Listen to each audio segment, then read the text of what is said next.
जानते मोहब्बत के बारे में, कुछ ज्यादा नहीं जानते मोहब्बत के बारे में।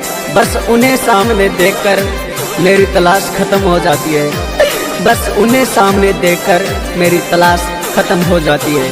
आई लव यू मेरी जान, आई लव यू मेरी जान। सुन के भरोसे छोड़ो बीच बाजार में रो तो तन मोको कुण के भरोसे छोड़ो बीच बाजार में रो तो।